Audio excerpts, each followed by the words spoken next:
Hi mga lods, naimbagal daw. Gusto nyo bang malaman kung paano matatanggal ang watermark kagaya ng TikTok sa mga videos na ina-upload ninyo sa mga Reels or sa Facebook?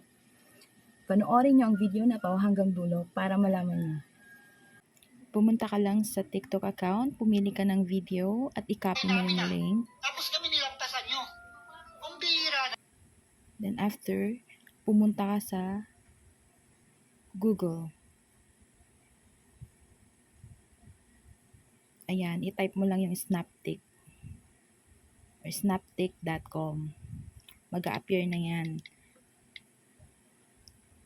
Yan, i-click mo lang, dyan mo na ipipaste yung link na kinapi mo kanina. Then, pindutin mo yung download. Then, next yung download ulit. Ayan. So, nagda-download na siya. Kapag natapos na siya mag-download, ayan, pwede mo siyang i-play. Makikita mo dyan na nawala na yung watermark. Ayan. So, kung makikita mo siya sa files, then sa downloads. Ayan. So, kung gusto mo siyang i-double check, dyan mo siya makikita. Ayan. So, wala na siyang watermark. So, pwede mo na siyang i-download sa Facebook.